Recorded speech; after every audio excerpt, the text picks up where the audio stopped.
Students, कैसे आप सभी। मैं आशा करता हूँ आप सभी बढ़िया होंगे और मैं भी बहुत ही अच्छा हूँ। आज हम एक नए चैप्टर की शुरुआत करने जा रहे हैं जिसका नाम है materials around us. We see many things around us, but we do not know anything about their structure. In this lesson, we will come across various things used around us.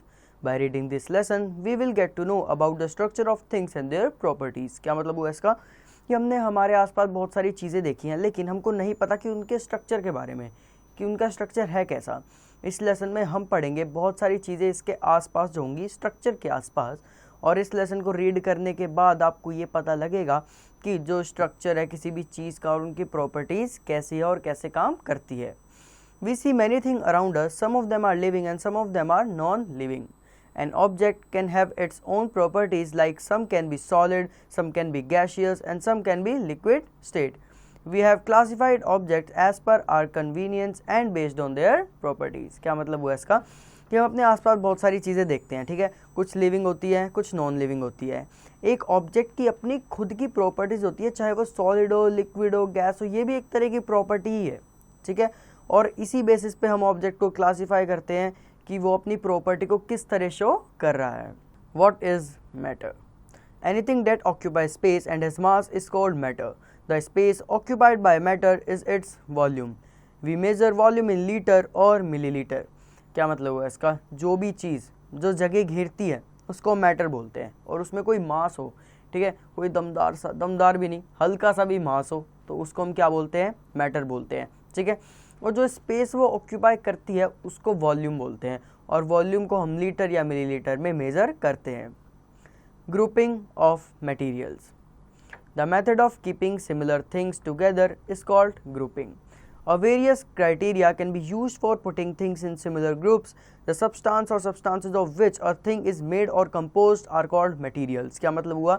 वो चीज़ जो सिमिलर प्रॉपर्टीज़, तो चलो आगे की बात करते हैं। Mainly grouping क्या होता है कि सिमिलर लोगों को एक साइड रखना, ठीक है। फॉर एग्जाम्पल, थोड़ा अजीब लगेगा बट इस चीज़ को थोड़ा ध्यान से देखना। जब भी तुम प्रेयर में जाते हो, जिनकी हाइट थोड़ी छोटी होती है उनको आगे खड़ा करते हैं ताकि उनको सब दिख जाए, और जो बड़े होते हैं जिनकी हाइट थोड़ी बड़ी होती है उनको पीछे खड़ा करते हैं। इसी को ग्रुपिंग बोलते हैं कि सिमिलर कैटेगरी वाले लोग या फिर सिमिलर प्रॉपर्टीज़ जो लोग शो करते हैं उनको एक जगह पे रखा जाता है, बाकी को अलग ग्रुप किया जाता है, तो इसी को हम ग्रुपिंग बोलते हैं, ठीक है। For example, different things are arrange systematically in a grocery shop. Similar kinds of items like soaps और shampoo are kept in one place. मतलब कि एग्जाम्पल कुछ इस तरह कि अलग अलग चीज़ को अलग अलग तरीके से सिस्टमैटिकली ग्रोसरी शॉप में रखा जाता है। फॉर एग्जाम्पल, देखिए सोप और शैम्पू हो गया। अब बोलोगे सर सोप तो अलग है, शैम्पू तो अलग है। नहीं, कैटेगरी तो एक है। उस चीज़ को बाथरूम में ही तो यूज़ करोगे, तो उसको एक ही जगह पर रखा जाता है, इसलिए सोप और शैम्पू को एक ही जगह पर रखा जाता है।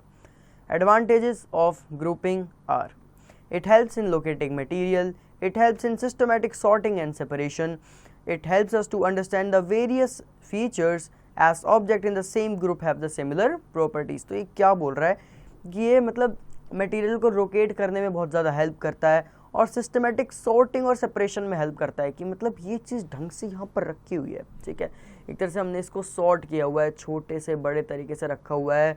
बाथरूम वाली चीज़ें बाथरूम में, ठीक है, किचन वाली चीज़ें किचन में अच्छे से सॉर्ट कर लिया, अच्छे से सेपरेट कर लिया। और ये हेल्प करता है कि किस चीज़ के क्या फीचर है, उस ऑब्जेक्ट के क्या फीचर है, और उसी जगह उसको आसपास रखा जाएगा। और जो ग्रुप है वो हेल्प करता है प्रॉपर स्टोरिंग में और रिट्रीविंग में किसके? मटेरियल्स के। The process of sorting out and grouping things on the basis of some criteria is called classification. मतलब कि जो प्रोसेस है सॉर्ट करने का, ग्रुप करने का, उसके उसी क्राइटेरिया पे जैसा वो है उसको हम क्या बोलते हैं? Classification. There are some natural things while other are man-made. मतलब कुछ चीज़ें नेचुरल होती हैं, बाकी चीज़ें मैन मेड होती है। The things which are made by nature and cannot be made by humans are called natural objects. All other objects are man-made objects. मतलब कि वो चीज़ें जो हमको नेचर के द्वारा मिलती है, नेचर बनाती है, उसको हम नेचुरल ऑब्जेक्ट बोलते हैं, और जो नहीं बनाती है उसको हम मैन मेड ऑब्जेक्ट बोलते हैं। Some criteria of classification on the basis of their properties, origin, manufacturing, material, size, colour, shape etcetera are as follow. मतलब कि कुछ क्राइटेरिया हमने यूज़ किया है क्लासिफिकेशन करने के लिए, उनकी प्रॉपर्टीज़ के बेसिस पे, ओरिजिन के बेसिस पे, मैन्युफैक्चरिंग के बेसिस पे, मटेरियल के बेसिस पे, साइज़ के, शेप के, कलर के एटसेट्रा, वो अब हम पढ़ेंगे। Classification of materials on the basis of their properties. We see a wide variety of objects around us. They are made of different materials. For example, your notebook is made of paper and the pencil with which you write is made of wood and lead.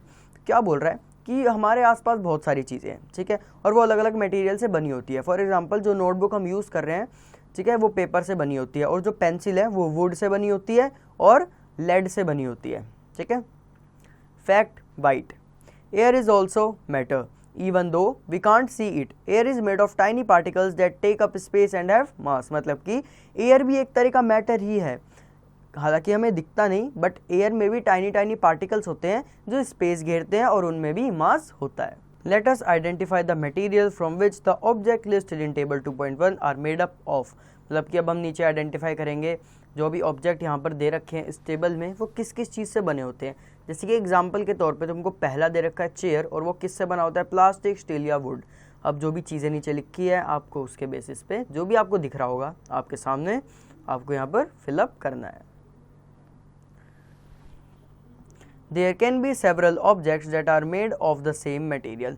For example, books, notebook, newspaper, magazine, etc. are made of paper. Similarly, many cooking vessels are made of metals. मतलब कि बहुत सारे objects हैं जो same material के भी बने होते हैं, जैसे कि बुक्स हो गई, नोटबुक्स हो गई, न्यूज़पेपर, मैगजीन एट्सेट्रा, ये सब पेपर से बने होते हैं. ऐसी जो कुकिंग वेसल्स हैं वो किससे बने होते हैं, मेटल से बने होते हैं. Let's discuss a few properties of materials that are important for their classification. अब कुछ प्रॉपर्टीज पढ़ते हैं जो important है उनकी क्लासिफिकेशन के लिए. Appearance. Appearance means how the object and materials looks physically. An aluminium plate looks different from a plastic plate. Similarly, a wooden ball looks different from a rubber ball. Appearance मतलब कि वो particular object या material दिखता कैसा है, physically कैसा दिखता है. जैसे कि एल्यूमिनियम प्लेट है वो अलग दिखेगी प्लास्टिक प्लेट से. सिमिलरली जो वुडन बॉल है वो अलग दिखेगी किससे, रबर बॉल से. On the basis of appearance, materials are classified as lustrous, shiny, and non-lustrous, dull. Gold, silver are most metals are lustrous in nature as they shine. This property of metal is used in making jewelry. On the other hand, wood, chalk and plastic are non-lustrous as they dull in appearance. तो क्या बोल रहा है कि appearance के basis पे हम metal को क्लासीफाई करते हैं लस्ट्रस और नॉन लस्ट्रस. लस्ट्रस मतलब जो चीज़ शाइन करती है, नॉन लस्ट्रस जो चीज़ डल रहती है. गोल्ड हो गए, सिल्वर हो गए, या मोस्ट ऑफ द मेटल्स ऐसे होते हैं जो कि हम बोल सकते हैं शाइन करते हैं, जो कि लस्ट्रस रहते हैं, ठीक है. लेकिन हम दूसरी तरफ देखें जैसे कि वुड हो गया, चौक हो गया, प्लास्टिक हो गया, नॉन लस्ट्रस होते हैं, ये डल रहते हैं, ठीक है. Activity 1 objective. To group objects as lustrous and non lustrous. अब हम क्या करेंगे, ऑब्जेक्ट को क्या करेंगे, ग्रुप करेंगे कि कौन से लस्ट्रस होते हैं, कौन से नॉन लस्ट्रस होते हैं. Materials required. Materials like a silver spoon, rubber band, wooden frame, book, aluminium, plastic, comb, stone piece, glass bangles, rusted iron nails and copper wire. मतलब कि अब ये मटेरियल्स अपन लोगों को चाहिए होंगे. Procedure / observation. Group them as lustrous और non lustrous object and note them in the table given below.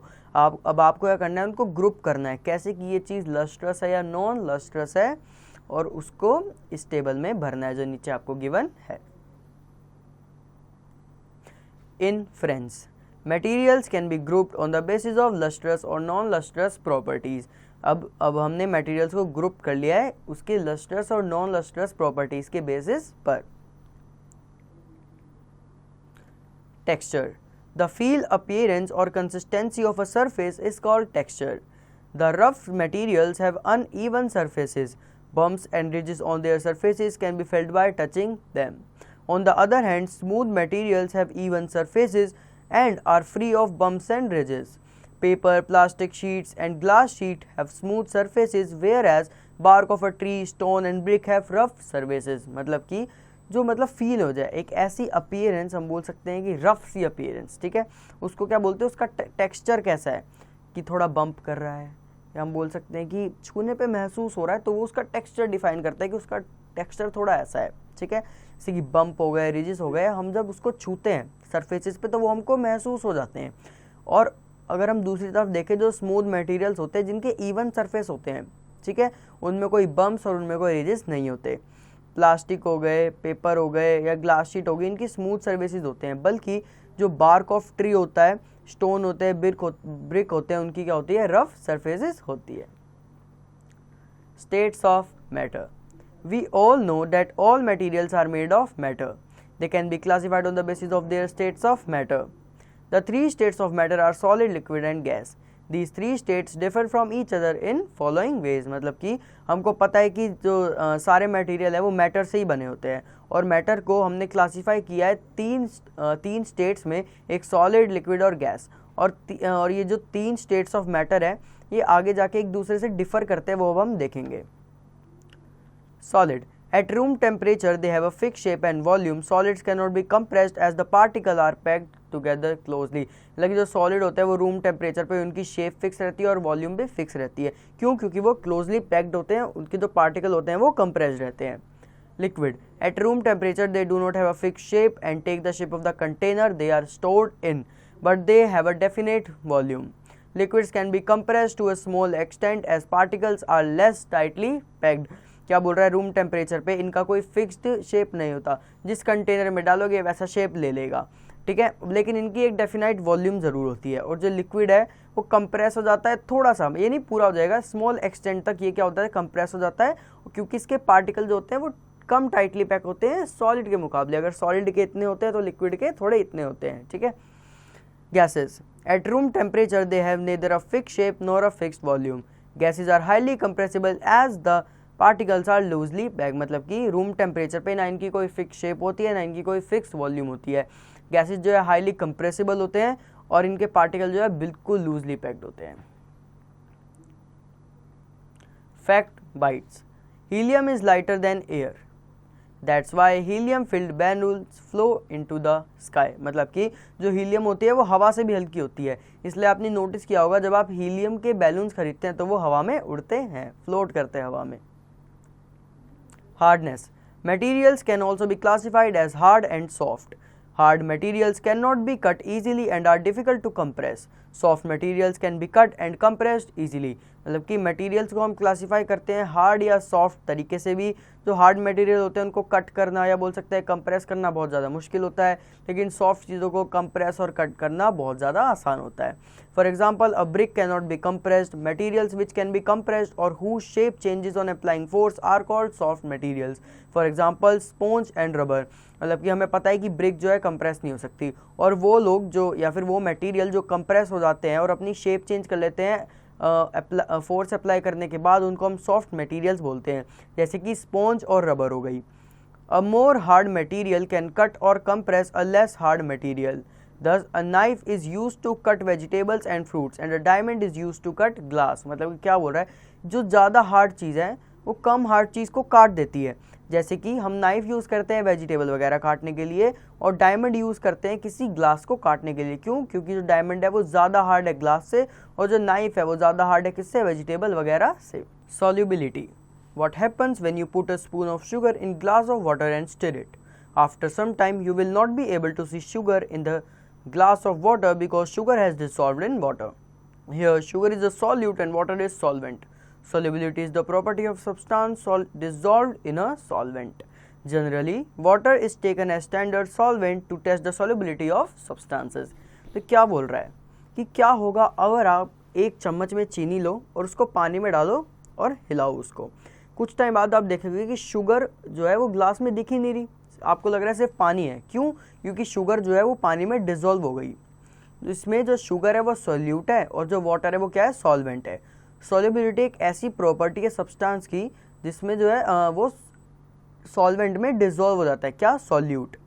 Generally water को हम स्टैंडर्ड सॉल्वेंट लेते हैं किसी की भी सॉल्युबिलिटी को चेक करने के लिए। On the basis of solubility, materials are classified as soluble, insoluble, miscible and immiscible liquid. मतलब कि solubility के basis पे हम materials को ऐसे classify करते हैं कि वो soluble है, insoluble है, miscible है या immiscible liquids है। A solid substances that dissolve or mixes in a liquid is said to be soluble. However, if the substance does not dissolve in the liquid, it is said to be insoluble. Salt and sugar are soluble in water, whereas sand and chalk powder are insoluble in water. क्या बोल रहा है, ये बोल रहा है कि जो सॉलिड सब्सटेंस है वो डिज़ोल्व हो जाते हैं या मिक्स हो जाते हैं एक लिक्विड में, तो हम उसको सॉल्यूबल बोलते हैं। बल्कि वो सब्सटेंसेस जो डिज़ोल्व नहीं होते उनको हम इनसॉल्यूबल बोलते हैं। जो सॉल्ट और शुगर है वो सॉल्यूबल होते हैं वाटर में, लेकिन जो सैंड है और जो चॉक पाउडर है वो वाटर में इनसॉल्यूबल होता है। Liquids that mix well with one another to form a uniform solution is called miscible liquid. For example, lemon juice, honey, milk and alcohol form miscible liquids with water. मतलब कि वो liquid जो पानी के साथ या बोल सकते हैं जो मिक्स होके अच्छे से एक यूनिफॉर्म सॉल्यूशन बना ले, उसको हम मिसिबल लिक्विड बोल सकते हैं। एग्जांपल में नींबू पानी हो गया, शहद हो गया, दूध हो गया, अल्कोहल हो गया। अगर हम इसको पानी में मिलाएंगे तो एक मिसिबल लिक्विड बनेगा।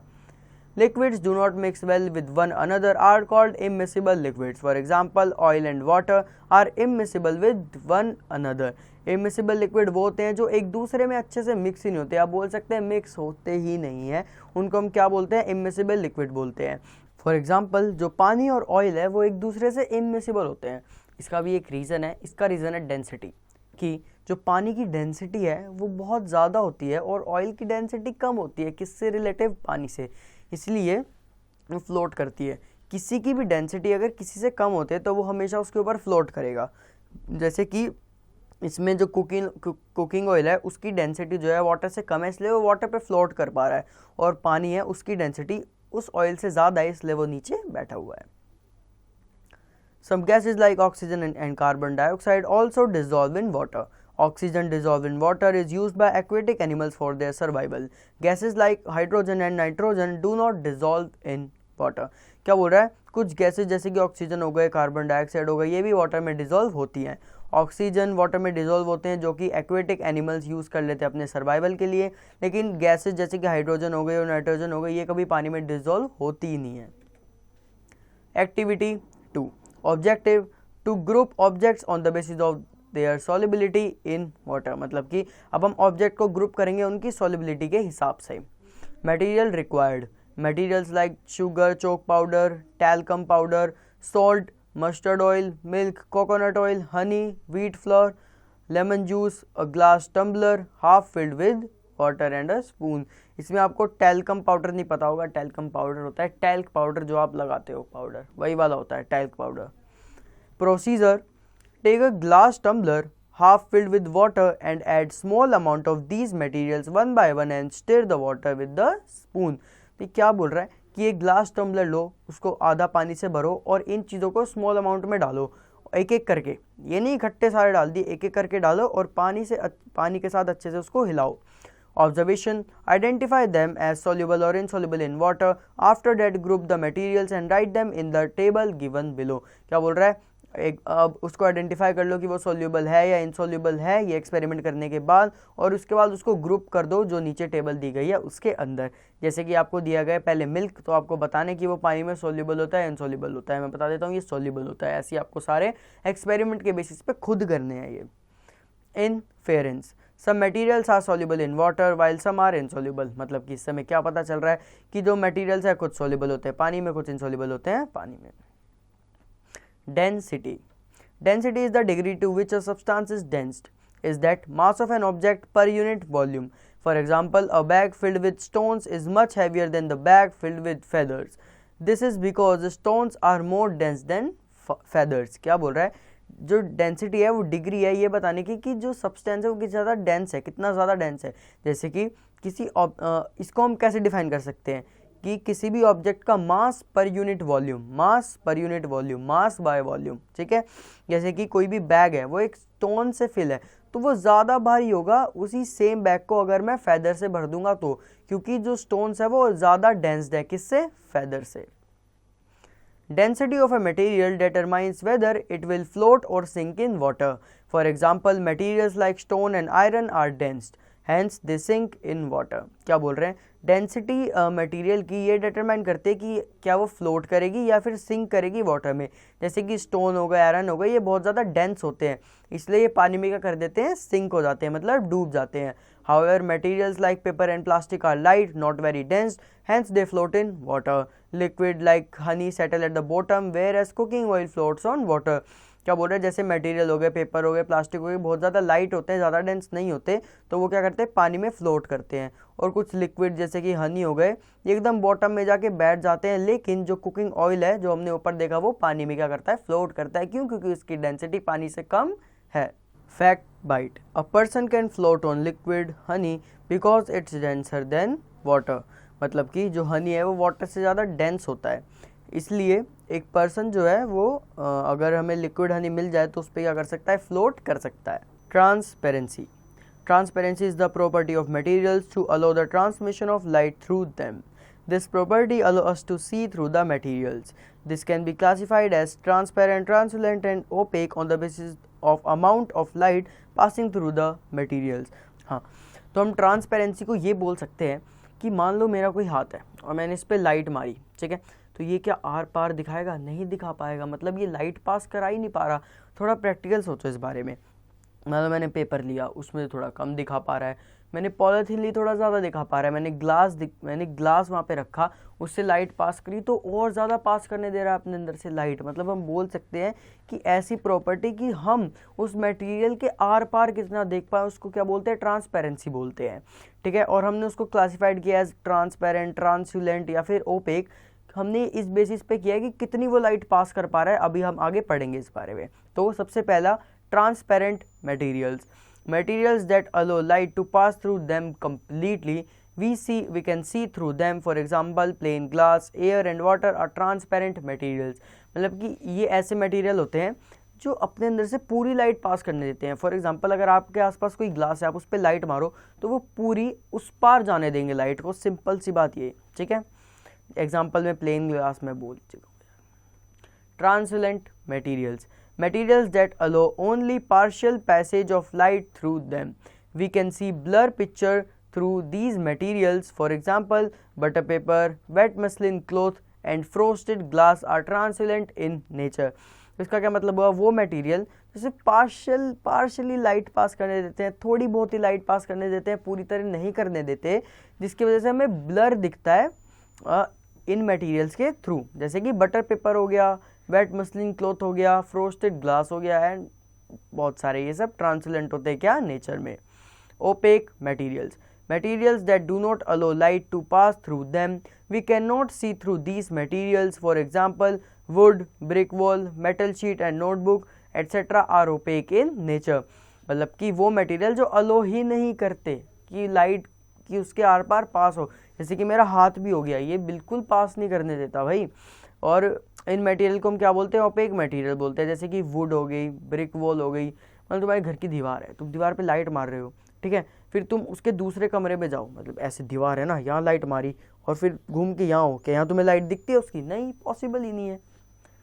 और इन्हीं को हम ओपेक इन नेचर बोलते हैं। Activity 3, objective, to know the transparency of an object. अब ट्रांसपेरेंसी देखेंगे ऑब्जेक्ट की। Materials required, a book, butter paper, glass slab and table. अब ये हमको चाहिए। Procedure, check the transparency of these objects by placing your hand behind each object on the table and looking through them. मतलब कि अब हम transparency check करेंगे इन object की, कैसे अपना हाथ रखे उस ऑब्जेक्ट के पीछे जो कि टेबल पे होगा और हम उसकी तरफ देखेंगे। Observation, record your observation in the table below. अब जो भी आपको ऑब्जर्वेशन मिली आपको नीचे टेबल पे भरना है उसको।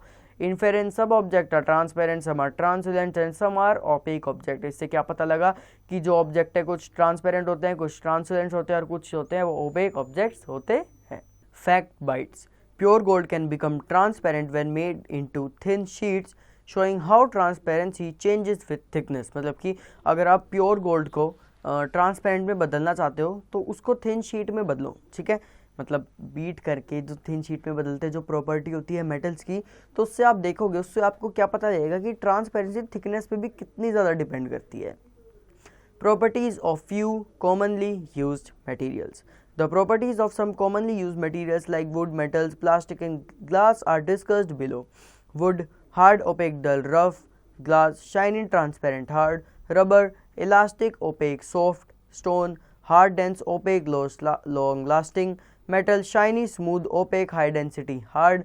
Plastic, dull, can be smooth or rough, can be transparent, translucent or opaque, hard or soft. Iron, solid, hard, opaque, dense, magnetic property. क्या बोल रहे हैं ये, मतलब ये प्रॉपर्टी बता रहे हैं कि वुड की क्या प्रॉपर्टी होती है, ग्लास की कैसी होती है। जैसे वुड जो है हार्ड होता है, ओपेक होता है, डल होता है, रफ होता है। मैं बोल चुका हूँ, सेम चीज़ें हैं, बस आपको इनको थोड़ा ध्यान में रखना है कि इनकी ये वाली प्रॉपर्टीज होती है। Conduction of heat.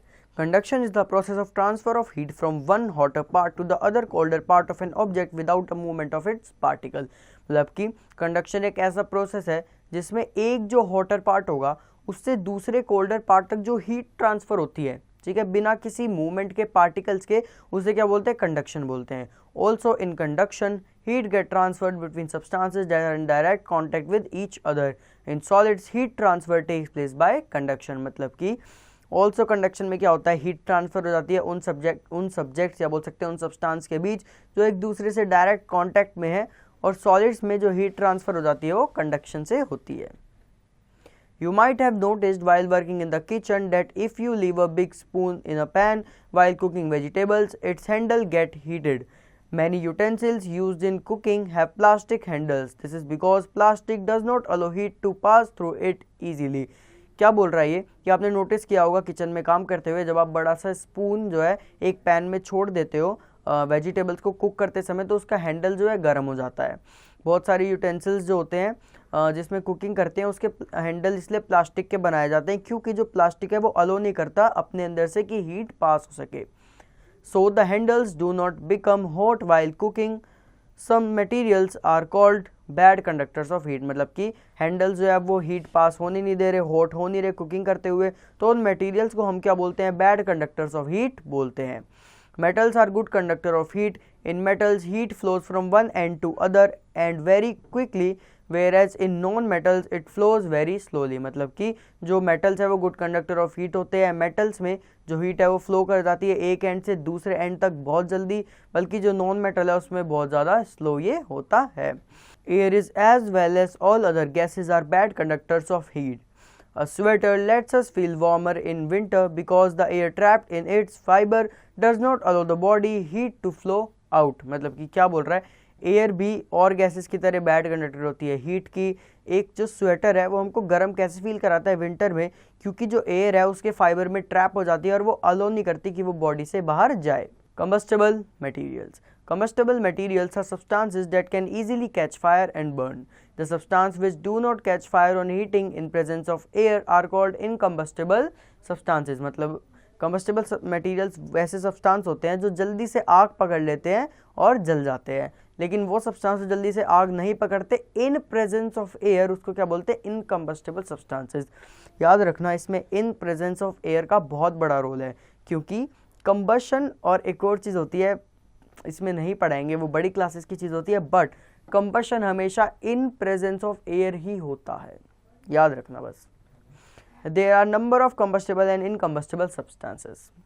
Solid combustible solid encompasses various materials wood and paper to plastic and textile. मतलब कि जो कंबस्टेबल सॉलिड होते हैं उनमें बहुत सारे मटेरियल्स आते हैं, जैसे वुड हो गया, पेपर हो गया, प्लास्टिक हो गया, टेक्सटाइल तक हो गया। These materials can catch fire when exposed to heat source मतलब कि ये मटेरियल आग पकड़ लेंगे जब इनके आसपास हम हीट रखेंगे। Amongst the metal, sodium, potassium and calcium are combustible solids. Among the known metals, in addition to carbon, coal, charcoal are different forms of carbon. Sulfur and phosphorus are combustible. मतलब कि ये जो नीचे आपको example दिए गए metals के और उसके बाद नॉन मेटल्स के जो एग्जांपल दिए गए, ये सब क्या होते हैं, कंबस्टेबल होते हैं। Liquid petrol, diesel, kerosene, alcohol, animal fats, etc. catch fire when heated in the presence of air.